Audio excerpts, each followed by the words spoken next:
Kaleshwaram project విచారణ వేగం పుంజుకుంది. CAG vigilance enforcement NDSA నివేదికలను పరిశీలిస్తున్నారు commission chairman justice Pinaki Chandra Ghose. ఇక ప్రాజెక్టుపై సాక్ష్యాలను కూడా సేకరించే పనుల్లో దూకుడు పెంచింది విచారణ కమిషన్. సాక్ష్యాల సేకరణలో భాగంగా ఇప్పటికే బహిరంగ ప్రకటనను కూడా విడుదల చేశారు జస్టిస్ పిసి ఘోష్. సాక్ష్యాల సేకరణ కోసం బీఆర్కే భవన్ లో ప్రత్యేక బాక్సులు ఏర్పాటు చేశారు. ప్రాజెక్టు టెండర్స్ ప్రాసెస్ నుంచి ఆర్థిక లావాదేవీలను విచారణ కమిషన్ స్టడీ చేస్తోంది.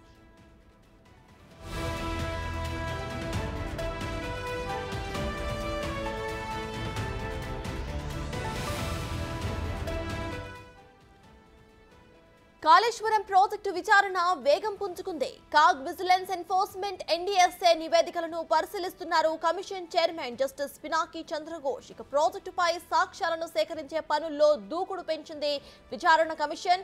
సాక్ష్యాల సేకరణలో భాగంగా ఇప్పటికే బహిరంగ ప్రకటనను సైతం విడుదల చేశారు జస్టిస్ పిసి ఘోష్. సాక్ష్యాల సేకరణ కోసం బీఆర్కే భవన్ లో ప్రత్యేక బాక్సులను ఏర్పాటు చేశారు. ప్రాజెక్టు టెండర్స్ ప్రాసెస్ నుంచి ఆర్థిక లావాదేవీలను విచారణ కమిషన్ స్టడీ చేస్తోంది.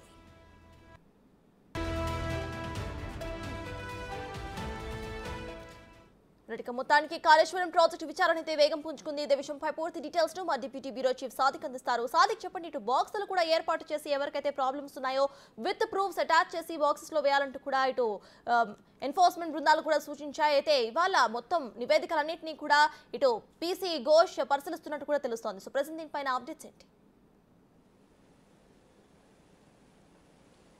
సతాజ్, కాళేశ్వరం ప్రాజెక్టులో జరిగినటువంటి అవకతవకలు, అదేవిధంగా పిల్లల కుంగుబాటు పైన కమిషన్ వేసినటువంటి పినాకిని చంద్రఘోష్ కమిషన్ తన విచారణను మరింత వేగం పెంచింది. సాక్ష్యాలను సేకరించే పనిలో పడింది. ప్రధానంగా ఇప్పటికే కాగ్ నివేదిక ఇచ్చినటువంటి రిపోర్టు ఒకటి, అదేవిధంగా విజిలెన్స్ అండ్ ఎన్ఫోర్స్మెంట్ ఇచ్చినటువంటి మధ్యంతర నివేదికతో పాటుగా NDSA national dam safety authority వాళ్ళు ఇప్పటికే పిల్లర్ల కుంగుబాటు పైన కూడా ఒక రిపోర్ట్ ఇవ్వడం జరిగింది. ఈ మూడు అంశాలతో పాటుగా బహిరంగ ప్రకటన విడుదల చేసి ఎవరి దగ్గర సాక్ష్యాలు ఉన్నట్లయితే సాక్ష్యాల సేకరణలో పనిలో భాగంగా బహిరంగ ప్రకటన చేసింది. ఎవరైనా కాళేశ్వరం ప్రాజెక్టు సంబంధించినటువంటి వ్యవహారంలో సాక్ష్యాలు ఉన్నట్లయితే వారు కూడా ఇవ్వాలని కూడా పిసి ఘోష్ సంబంధించిన కమిషన్ అయితే బహిరంగ ప్రకటన విడుదల చేసింది. దానికోసం బీఆర్కే భవన్లోని 8th ఫ్లోర్లో బాక్సులను ఏర్పాటు చేసింది. నిన్న ఏర్పాటు చేసింది. ఇంతవరకు ఒకటి కూడా రానప్పటికీ ఇక మిగతా అంటే సాక్ష్యాలు సేకరించే పనిలో భాగంగా ఎవరైతే సాక్ష్యాలు ఉన్నారో వాళ్ళందరూ కూడా అఫిడవిట్ ఇవ్వాలి. అంతేవిధంగా ఆ సాక్ష్యాలను పొందుపరిచి కూడా బాక్సుల్లో వేయాలని కూడా సూచించిన సందర్భం ఉంది. ఇప్పటికే ఆ పేపర్ సంబంధించిన నోటిఫికేషన్ జారీ చేసిన సందర్భం ఉంది. సో 4 రోజుల పాటు ఈ నెల 24వ తారీఖు రోజు పినాకిని చంద్రఘోష్ హైదరాబాద్కు చేరుకున్నారు. 4 రోజుల పాటు జరిగినటువంటి సమావేశాలు అటు అధికారులతోనూ ఇరిగేషన్ శాఖ అధికారులతో కూడా సమావేశాలు నిర్వహిస్తున్నారు. ప్రధానంగా సర్తాజ్ దీనిలో కీలకమైన అంశాలు చూసినట్టయితే కాళేశ్వరం ప్రాజెక్టు సంబంధించిన టెండర్ల ప్రాసెస్ నుంచి పిల్లల కుంగుబాటు వరకు జరిగినటువంటి ఎపిసోడ్ అన్ని కూడా దానికి ముడిపడినటువంటి 32 డిపార్ట్మెంట్ సంబంధించినటువంటి అధికారులతో కూడా సమాలోచన చేస్తున్నారు. వారి దగ్గర నుంచి నివేదికలు తీసుకుంటున్న పరిస్థితి మనకు స్పష్టంగా కనబడుతుంది. దీనికి సంబంధించిన అంశాలన్నిటిపైన కూడా క్రోడీకరిస్తున్నారు. అదేవిధంగా ప్రభుత్వం ఇచ్చినటువంటి నివేదికలు ఒకవైపు, అదేవిధంగా పబ్లిక్ హియరింగ్ ద్వారా అంటే పబ్లిక్ నుంచి కూడా కొత్త సాక్ష్యాలు సంబంధించిన అంశాలు ఉన్నాయి. సో కాళేశ్వరం ప్రాజెక్టు ముఖద్వారమైనటువంటి మేడిగడ్డ, అన్నారం, సుందిల సంబంధించినటువంటి బ్యారేజీలు ఉన్నాయి. మేడిగడ్డ కుంగినప్పుడు భారీ శబ్దం వచ్చినప్పుడు ఏ విధమైనటువంటి శబ్దం వచ్చింది, ఎన్ని గంటలకు వచ్చింది, అదేవిధంగా ఆ పరిసర ప్రాంతాల్లో ల్యాండ్ అక్విజిషన్ చేసుకున్నటువంటి నిర్వాసితులు ఉన్నారు. వాళ్ళందరూ సంబంధించిన సాక్ష్యాలు కూడా ఈ పినాకిని చంద్రఘోష్ కమిషన్ అయితే తీసుకోబోతుంది. అందులో భాగంగానే బహిరంగ ప్రకటన చేసింది.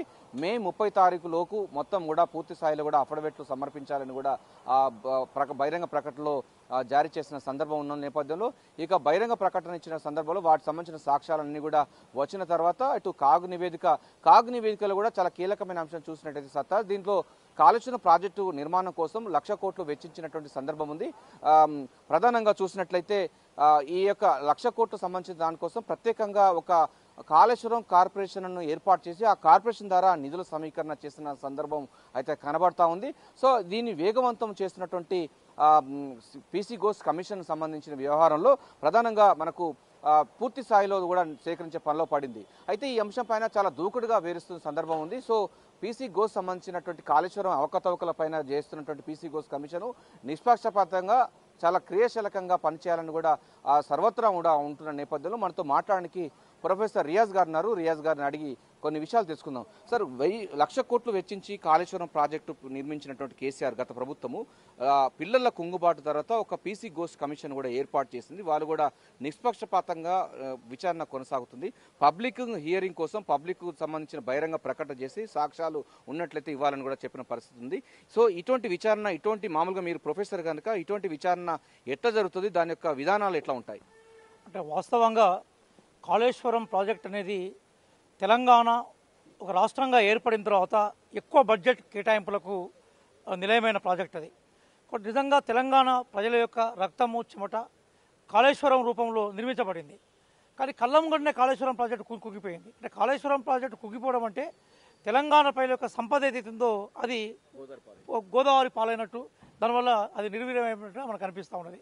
కాబట్టి దాని మీద కమిటీ వేయడం అనేది ఖచ్చితంగా వెల్కమ్ చేయాలి. జనరల్గా కమిటీలు కానీ కమిషన్లు ఏం చేస్తూ ఉంటాయి అంటే మొట్టమొదటిసారిగా ప్రజాభిప్రాయ సేకరణ చేస్తూ ఉంటాయి. అంటే సార్ ప్రజలు ఏమనుకుంటున్నారు అనేది, అట్లాగే పిటిషన్ స్వీకరిస్తూ ఉంటాయి. ప్రజలు అంటే దాని మీద కాళేశ్వరం ప్రాజెక్టుకు సంబంధించిన కుంగుబాటు మీద, ప్రాజెక్టు నిర్మాణం మీద, దాని ప్రయోజనాల మీద మొట్టమొదటిసారిగా ప్రజాభిప్రాయ సేకరణ జరిగిన తర్వాత నిపుణులతో కూర్చున్న సమీక్షలు జరుగుతూ ఉంటాయి. ఆ నేపథ్యంలో రాజకీయ పార్టీలకు సంబంధించిన నాయకులతో కూడా చర్చలు జరుగుతూ ఉంటాయి. ఒకవైపు రాజకీయ నాయకుల చర్చలు, ప్రజాభిప్రాయము, దానికి సంబంధించిన టెక్నికల్ విషయాలు ఇవన్నీ సేకరించిన తర్వాత అంతిమంగా తన నివేదికను ఇచ్చే అవకాశం ఉంటుంది. అయితే కాళేశ్వరం ప్రాజెక్ట్ అనేది కళ్ళంగొండ కనబడుతున్న దోపిడీకి సాక్ష్యంగా కనిపిస్తూ ఉంటుంది. ఎందుకంటే మన కళ్ళంగొండనే కాళేశ్వరం ప్రాజెక్ట్ కుంగిపోయింది.